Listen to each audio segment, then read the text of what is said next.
Welcome to Gaming Top Down. Today I'm going to be doing a solo playthrough of Snowcrest, a new game from Grail Games. I've got the game set up down at the table, so let's go down and I'll teach you how to play and then go through my first ever solo playthrough.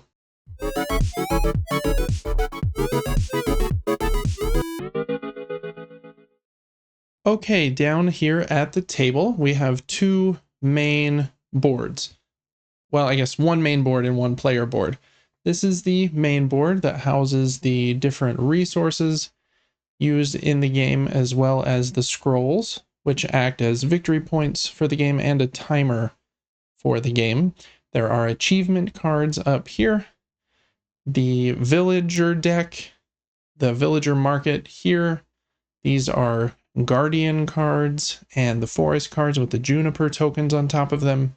And then three different types of buildings that you can build.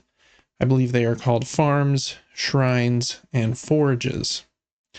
In this game, you also have a player board over here. I guess board isn't the right word. These are actually like cloth player mats. But on your player mat, you'll keep track of your resources here.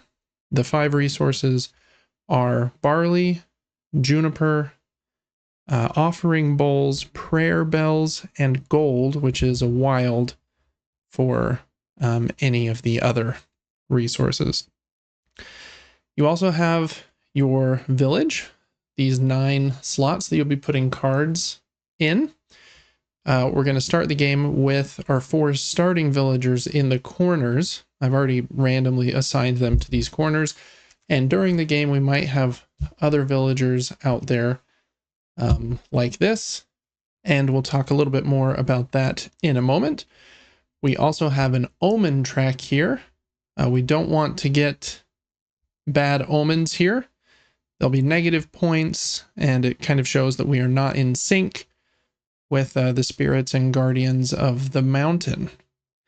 This here is the buildings that we have built during the game. If we are able to build 8, and sorry for the train honking in the background, then we'll get an extra 5 points at the end of the game.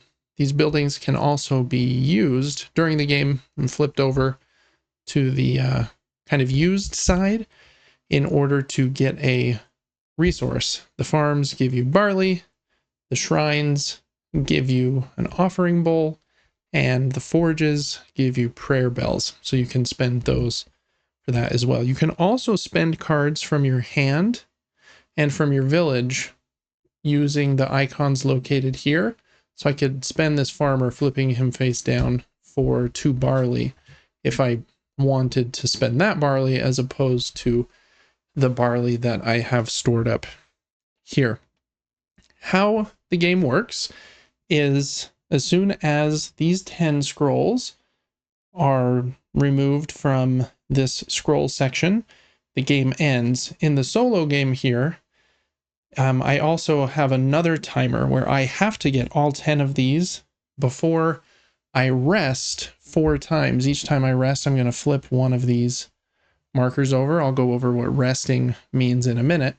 But if I don't have all 10 of these scrolls by the time I rest for the 4th time, then I lose immediately. So I have to have all 10 of them, have at least 10 positive points after endgame scoring before I have rested my 4th time. And then hopefully I'll have a good score, a bit higher than 10. We'll see. I'm playing on difficulty level 0, and there are just kind of the standard first game, and there are difficulties 2 to 10 if you want to make it even crazier based on this table here in the rulebook. So on a turn, you have a few different actions that you can do. You can activate a villager in your village. To do that, you will be using the bottom section of one of the cards, and you activate it and then flip the card face down. That is all activating is. Pretty simple turn. The cards do different things. They might give you a resource. We'll talk about juniper in a second because it's a little bit different than the rest. Or they might let you exchange some resources for something else. This one would let me spend 3 juniper in order to build whichever type of building I would like to. You might be able to refresh your buildings, move left on the omen track, or basically get rid of a negative omen to a positive omen. Might be able to meditate in the solo game. That will give me a scroll for every 6 prayer bells that I offer up. Meditating in a multiplayer game acts a little bit different, but I'll let you discover that.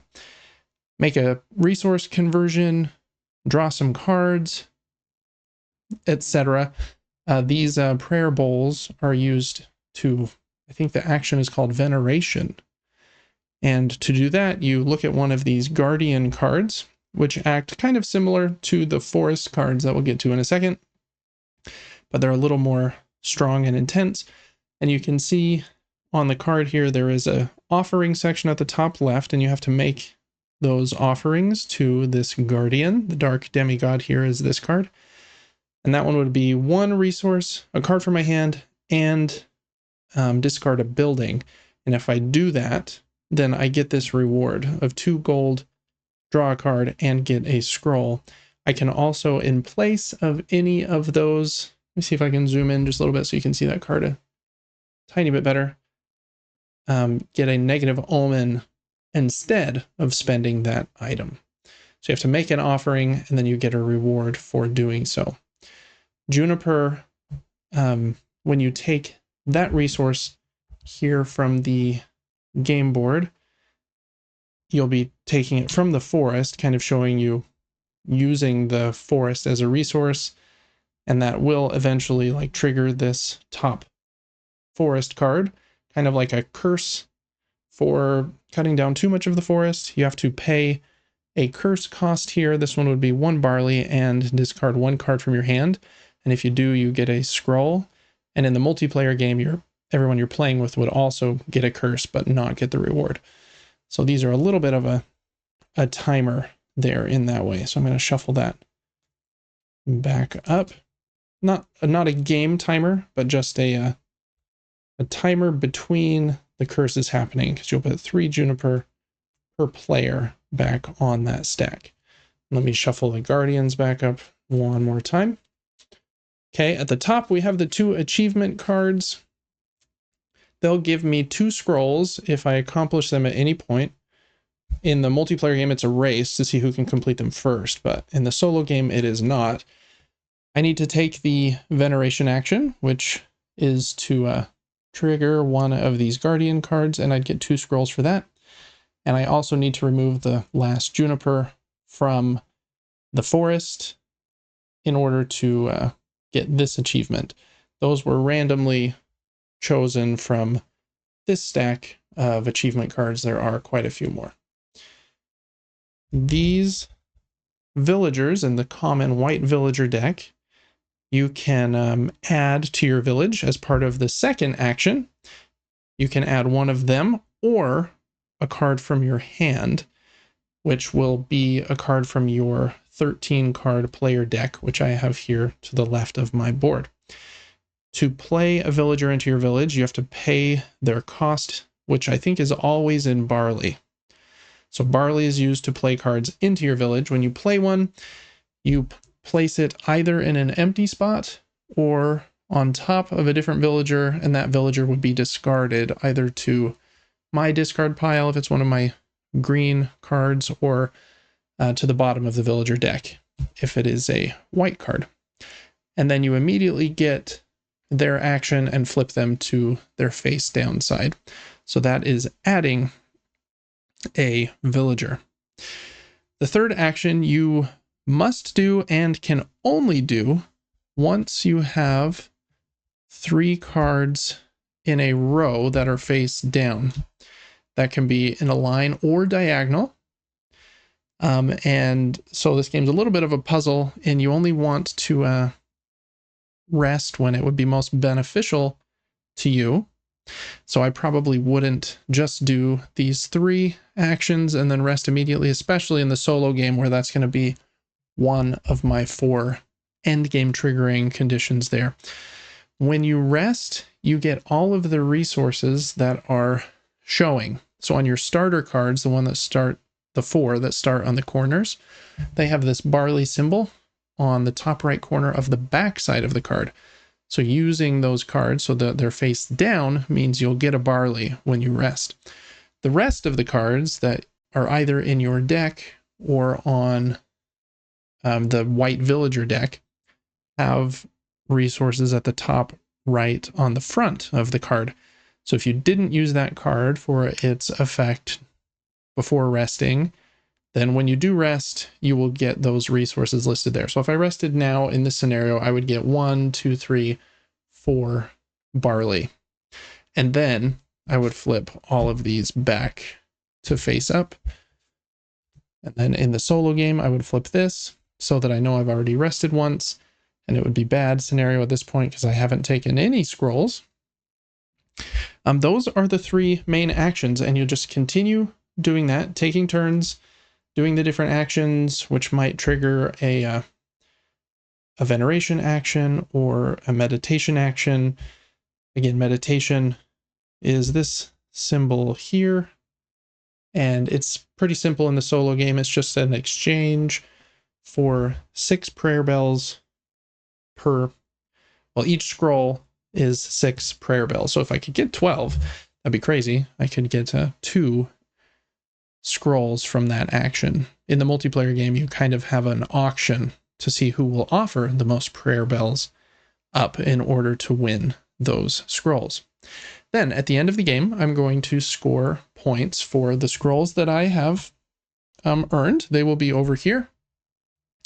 I will also earn points for the buildings I've built up to a max of 5. And then I will lose points for any negative omens that I have gained. In the multiplayer game, you also get points if you have the most of the 5 different types of resources, but in the solo game, you do not. It's just for scrolls, buildings, and omens. And I think that is probably not too in-depth of a teach, but that might be an okay starting point here for us, since, again, I haven't played yet, so this will be a little bit new to me as well. So to start off, to finish setup, I am given 3 barley as the first player, and then the second player, if we were playing multiplayer, would get 4, then 5, and every player is going to draw 3 cards from their deck. So I'm going to do that, and then you have to choose one of those 3 cards. I'll put my deck face up here so that you can always see what I have available, and I'll separate it here with my player aid card, and then here's my draw deck. So I have these 3 cards: the Counselor, the Farmer, and the Great Initiate. And I will be playing one of them here during setup to the center of my village. I am going to have to pay their cost in barley in order to place them there. And then during setup, and only during setup, if I don't have enough barley, for example, if I use this Great Initiate who costs 4, then I would pay my 3 barley, and then the rest I could make up with a negative omen. I don't know if starting the game with -1 victory point is a good idea, but that card would help me have the veneration action out for 1 prayer bowl, as opposed to the 3 that my pilgrim usually requires. So I don't know, that might be a pretty good card. We've got the Counselor. He's 1, 2 prayer bells. Draw a card and reset your buildings. Farmer is 1. Spend a juniper to build a farm. Again, I don't know the strategy very well. Just to, I don't know. I feel like getting buildings and being able to refresh them often will be helpful. And I want to be able to get more prayer bells to turn them. I'm going to put out this Counselor, I think. So I'm going to place him here. He costs 1 barley, so I will get rid of 1 of those here to start, and then put these points back because I have not earned them yet. And now we are in game start. So I'm just going to continue taking actions until I've either rested 4 times or I've taken the 10th scroll here from the game timer. So what do I want to do? Do I want to activate a card or add a card? I have 2 barley left. I do have a farm as well, which acts as barley, and you can also spend cards from your hand for their barley, so I have quite a bit of barley. So I could put one of these cards out. Juniper for any building, Juniper for a prayer bell, meditate, or Juniper to build a forge. And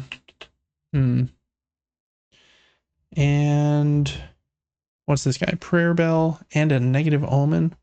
Oof, the careless red panda. He's cool looking, but don't like that, I don't think. I'd rather get this great initiate, excuse me, not the careless initiate. And then the great abbot, he'll let me avoid a curse. And his action of getting 3 prayer bells does seem pretty good too. I don't know the best starting strategy here.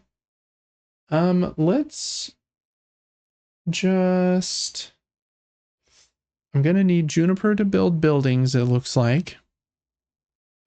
Generally. And I think I do want to focus on getting more buildings. But this builder, and he looks like he can get them a lot better for me than the peasant. I think I'm going to add him. He costs 3. I only have 2. So I'm going to spend these 2 and flip. Oh, I don't have a Juniper, so that's actually a bad move. Let's take that back real quick. And before we do that, we need to figure out a way to get a Juniper. Okay, we're going to change our mind and do activate here. We're going to activate the peasant to get a Juniper. So we're going to flip him over, take a Juniper from the pile there. Okay, I think that was smarter. Now, I want to add a villager. We're going to add the builder. I'm going to add him over here, I think, just so I'm not in line with that guy. I, again, have to puzzle out how to rest as few times as possible. So he costs 3 barley, these 2, and my building. And then I do his action and flip him face down. So I will pay this Juniper, which I pay off to the side, not back onto the forest tile. And then I can build whichever building I would like. And I don't know. I think I'm going to get a forge and focus on prayer bells, since I'm going to need 6 of them to convert into scrolls. So I'm going to build that forge right there and flip him face down. It's kind of crazy to just have back-to-back-to-back turns. Doesn't give you a ton of time to think. We will replace this villager. Now it's a translator. Draw 3 cards, discard a card, and refresh your buildings. Interesting. It would be cool. I don't have another way to get Juniper. It doesn't appear. And I also need barley. I could pay with these 2 barley if there was a card that would be worth it. I have the builder. He will help me build for just 1 Juniper. But I need to be able to get Juniper. I have the 1 character that will give me Juniper. How else can I gain Juniper? It might be wise to draw cards. I'm guessing that a few more of my cards would be helpful. I'm going to activate... He's in line here, which I don't love, but they all kind of are is the problem. Yeah, I'm going to activate the herder here and draw 2 cards with him. So we'll draw these 2 and scoot my player glossary over a little bit. We've got the Great Chopper. He's the Juniper man. Look at him. Gets 3 Juniper or pay 2 to build a building. I already have a guy that is building, so I don't really want the right side, but the left side, 3 Juniper is great. Gold Miner. 2 gold, and gold is a wild resource. He doesn't have anything up here though, which is a little bit rough. Okay, well, I used the herder to draw 2 cards.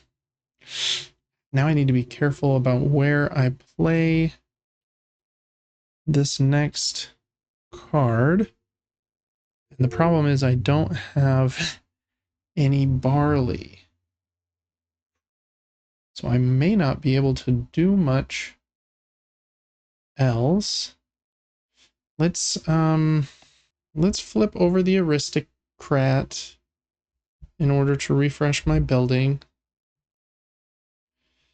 And I think it's probably smartest for me to use the pilgrim, get an offering bowl, and then that will cause me to rest.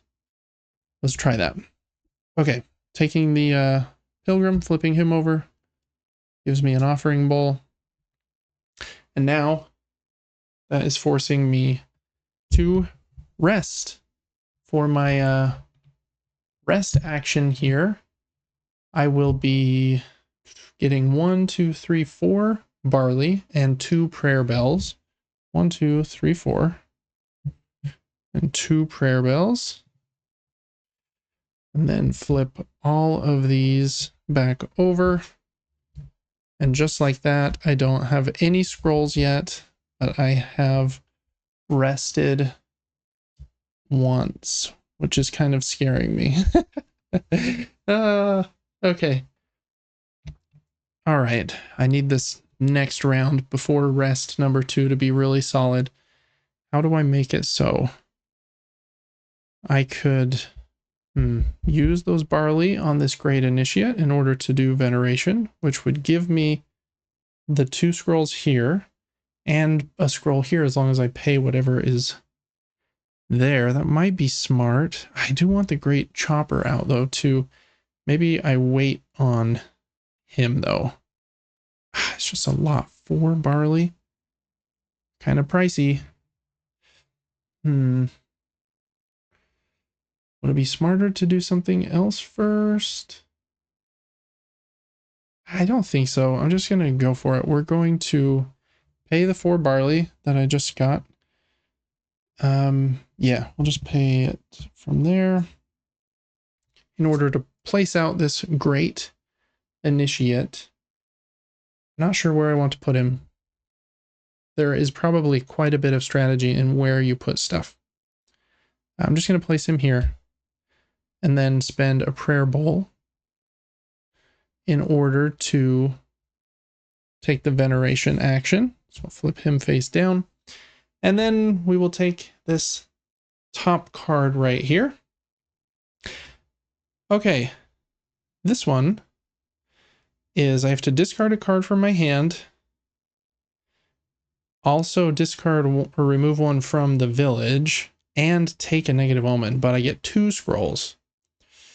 Well, that is what it is. So for the wind horse, we will be taking a negative omen. We'll remove, I don't think I need this teacher anymore.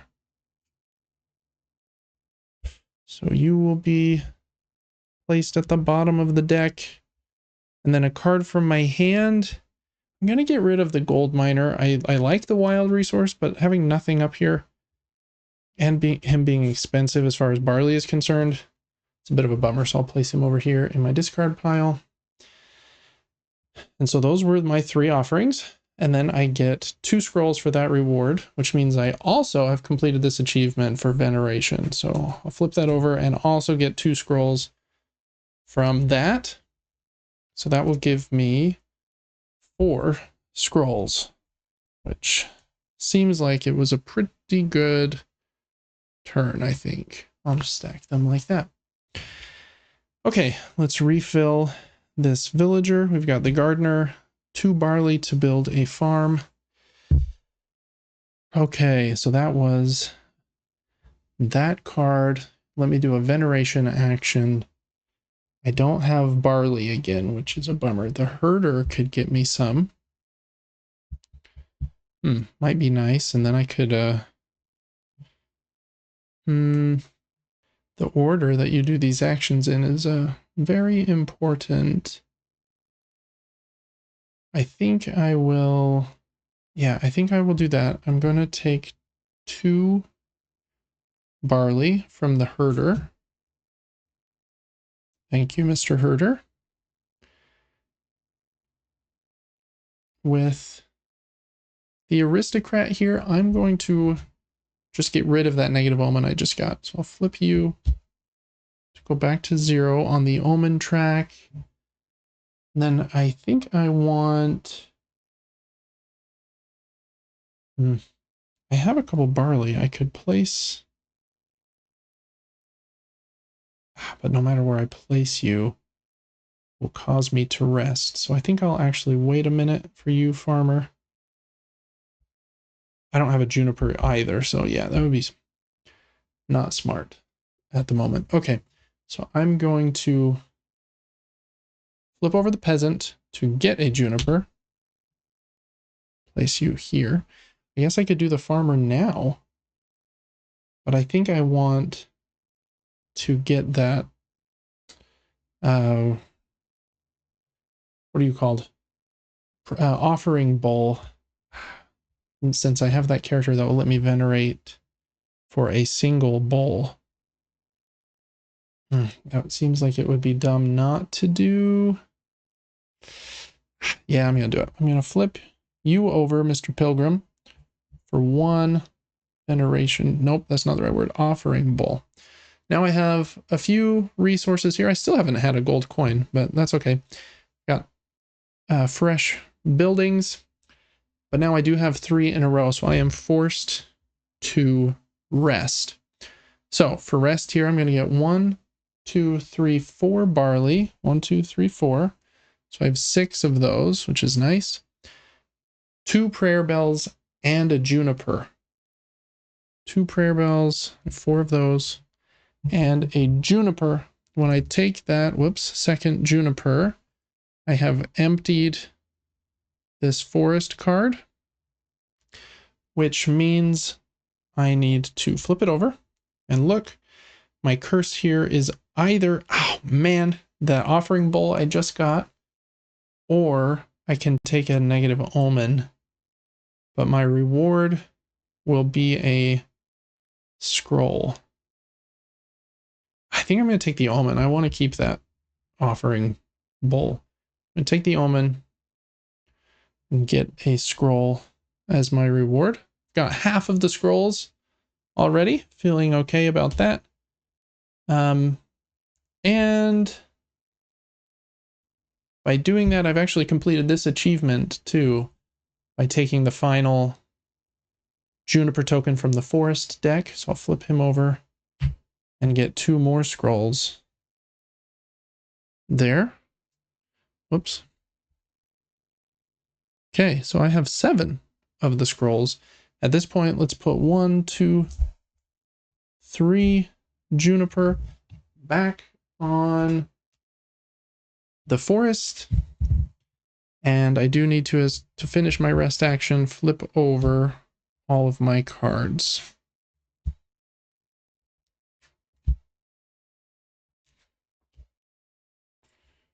Okay, that concludes that turn. Okay, I have a bunch of resources. I could use the Great Chopper and get a ton of juniper. It'd give me another scroll because that's 3 juniper, which is a lot. But do I want... I guess I could use that juniper to build a lot of buildings, which seems like it could be pretty smart, actually. Yeah, I think I'm going to do that. I want to try to get some extra points here from the building track by building as many of those as I can. So I'm going to spend 4.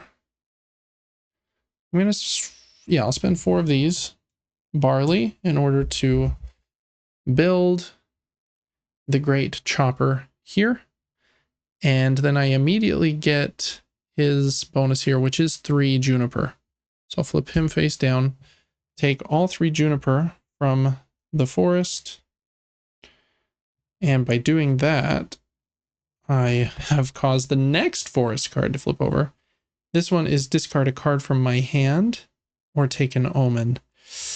I don't think I want to discard the farmer because I want to be able to build more buildings with the farmer.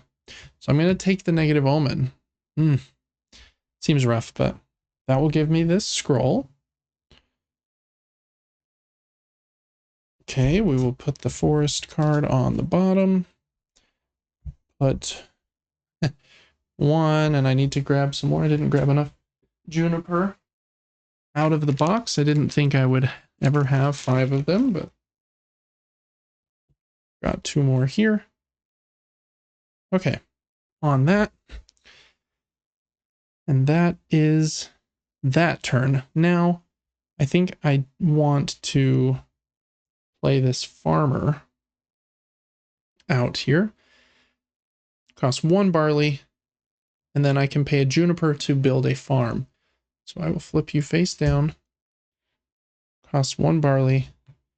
Pay a juniper to build a farm here. Okay. Then I think I'm going to use the builder, who I can pay a juniper in order to build any building I want. I don't have a shrine yet, so I'm going to build one of those. And see, now I can get a bunch of buildings each turn, which is nice. Well, when I say a bunch, it really was only 2. And I did rest a second time. My bad. I need to flip this. Okay, so I've rested 2 of my 4 times here. I don't think I'll run out of time to rest because I've already taken 8 of the scrolls. I really just want to fill these buildings up before I grab those last 2 scrolls, because I believe once I get the 10th scroll, if you earn the final scroll before your 4th rest action, the game ends immediately. Okay. Yep, so I'm right. I want to try to maximize that a little bit, so I'm going to focus on building 3, hopefully 4 more buildings, which I think will help me there. Yeah, okay. So next turn here, I don't have any cards in my hand. It might be nice to draw the herder. He's a nice card. 2 barley or 2 draws. I don't want to venerate yet because I think that will give me the 2 scrolls up there and end the game. The peasant giving me 1 more juniper might be nice. Then I would have the 4 that I need.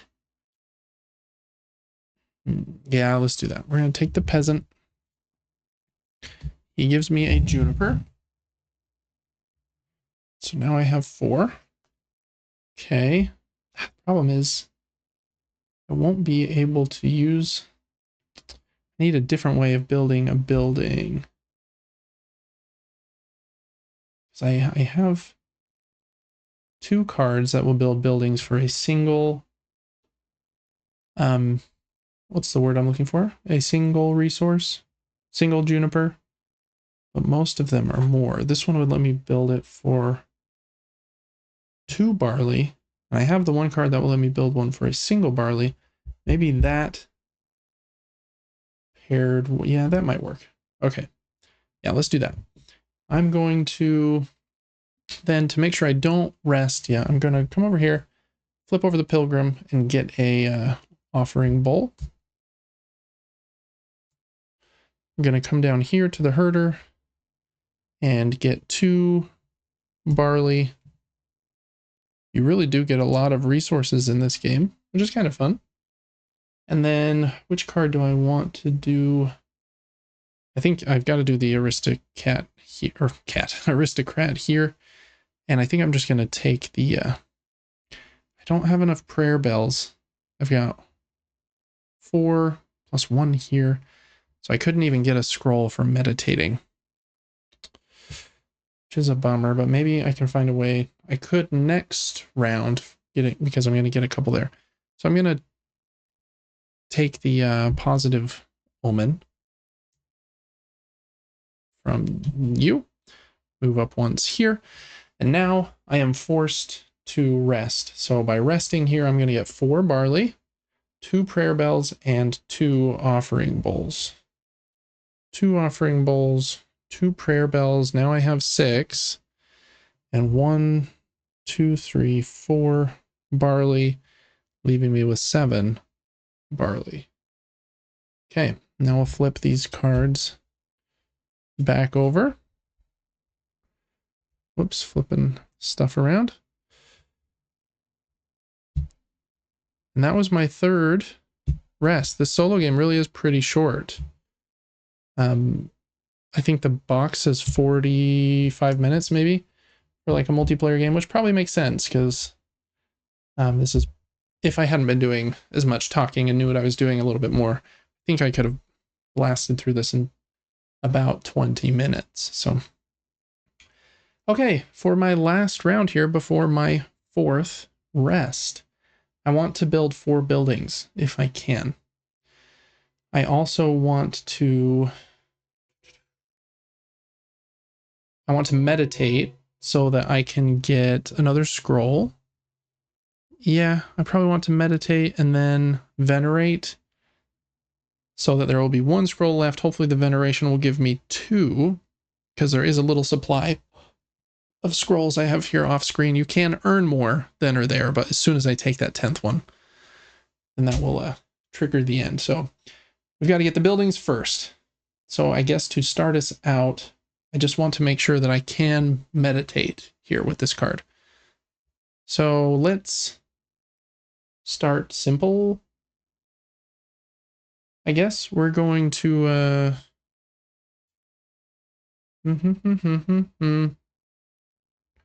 take the farmer, flip you face down to build a farm with a juniper. Juniper to a farm. Okay. Then we're going to use the builder for a juniper to build a forge. Then I need 2 more buildings. I thought I could do that, but I think I can only pull off 1 more building. Unless I add this gardener.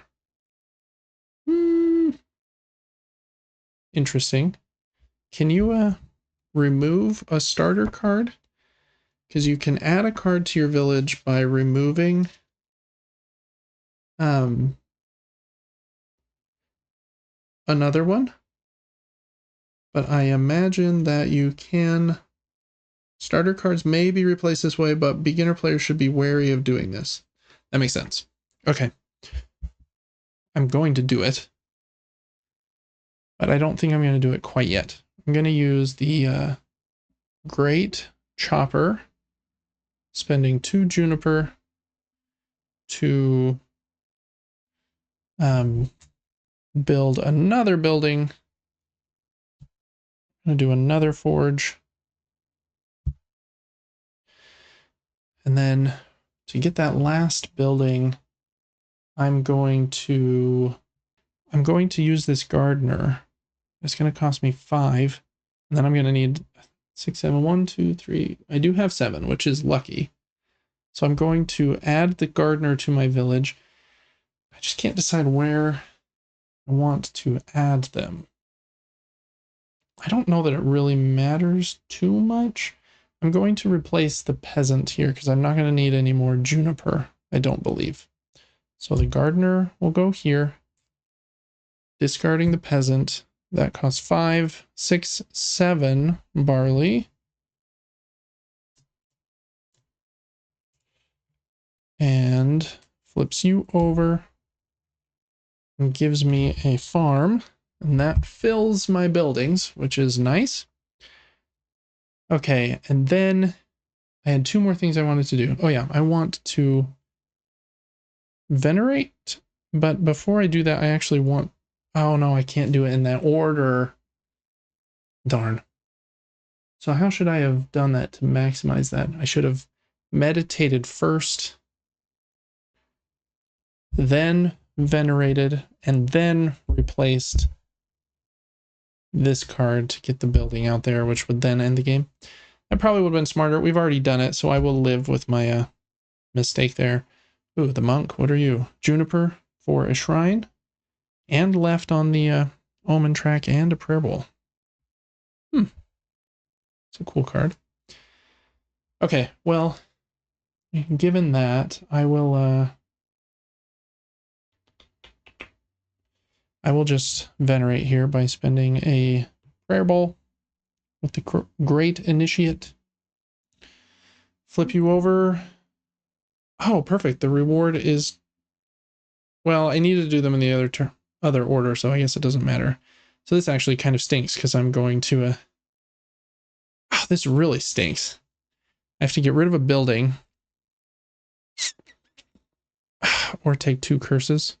Dang it. Yeah, that hurts me a bit. I'm going to take 2 curses because I have to take 1 regardless, and I don't want to lose 2 points. I'd rather just lose 1. 2 curses, draw 2 cards. And man, by messing up the order of operations here of like the best, most efficient way to do this, I've almost lost the game for myself. If I hadn't been able to have enough prayer bells to meditate here, so I do earn this from that, then I wouldn't be able to meditate to get this last scroll, and then I would lose. So it is a little, you definitely have to be effective in what you're doing. I guess in theory I could use the herder first, but I don't think it will make a difference in any way to take the barley or 2 cards. So I'm just going to meditate here with the aristocrat. Meditating, I can spend 1, 2, 3, 4, 5, 6. I don't have enough. I could do, ooh, 7. What have I got? 6, 7, 8, 9, 10, 11. Oh, I do actually. Okay, let's do this. This is not too bad. So I've got 6 I'm getting rid of in tokens. These 2 here from this card take me to 8. This is 9, 10, 11, and then discarding this guy takes me to 12, 13, flipping over.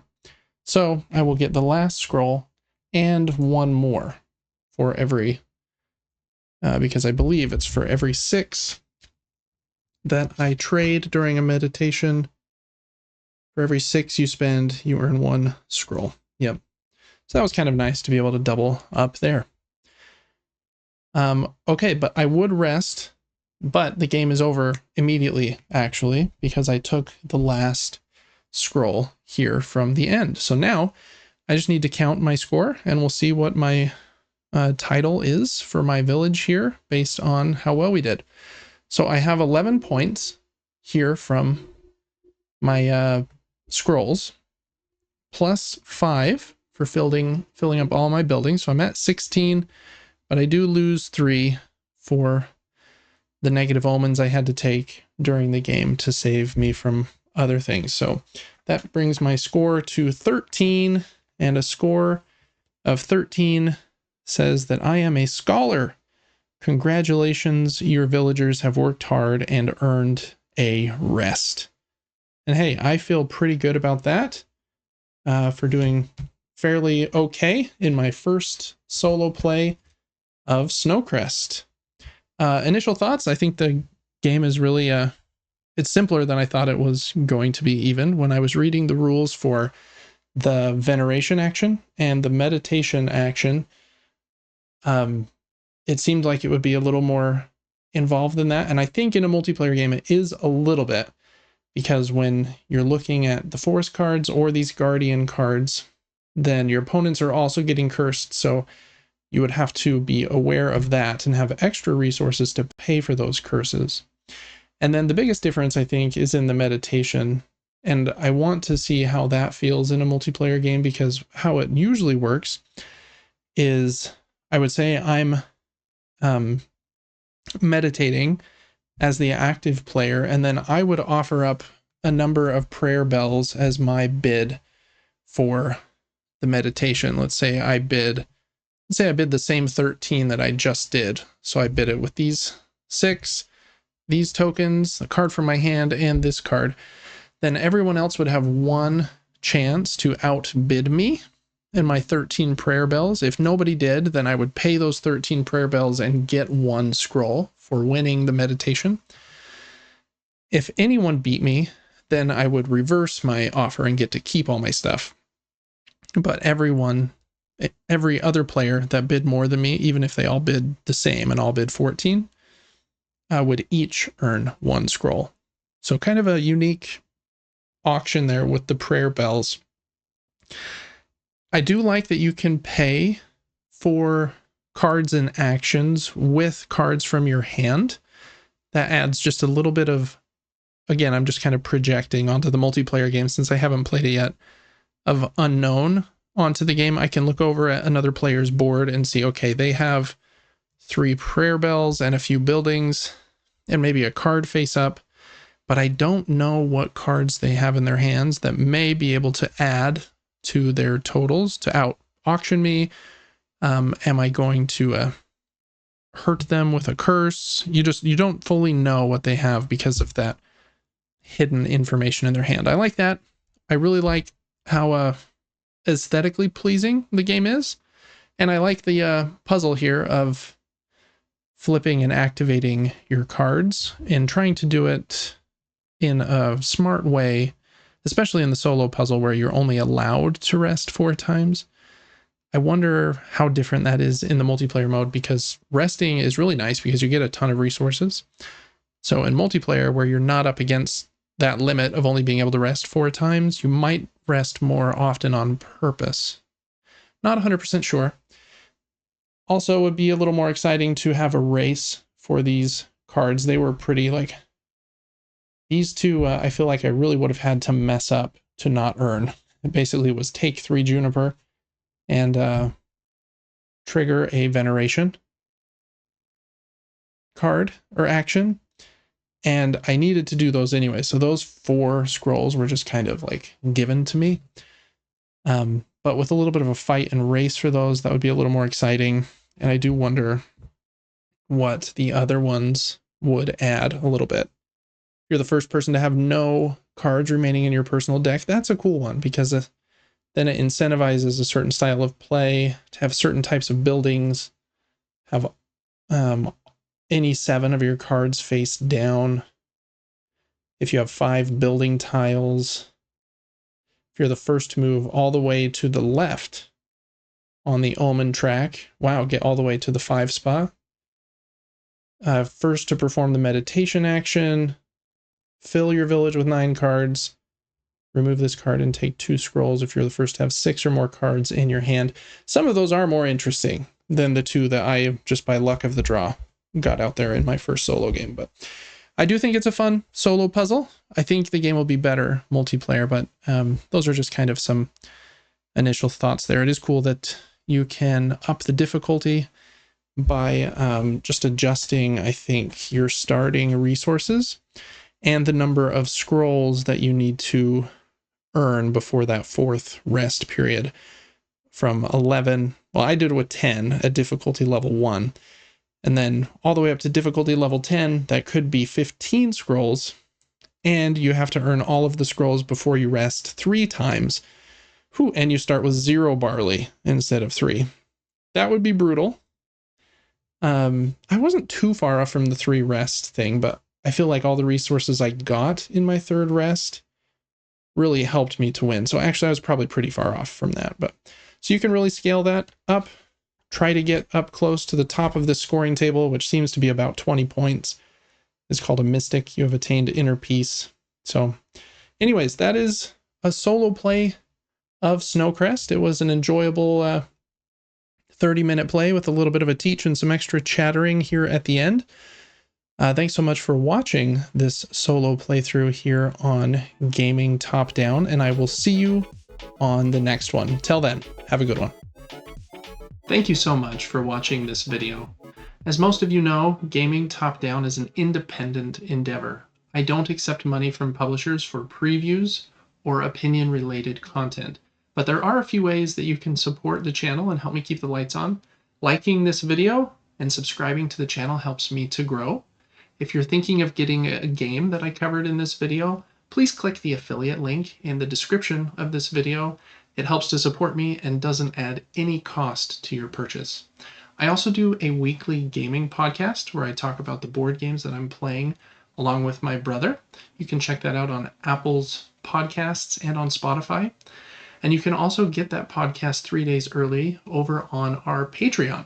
You can follow the Patreon at patreon.com/supergamebrothers completely for free. But if you do support us over there, you get some extra perks like being able to write into the show, getting early access to the show, voting on the games that I'm going to cover and review, and lots of other fun stuff. Thanks so much for your support, for liking and commenting on my videos. You really are what helped keep the lights on for me. Thank you.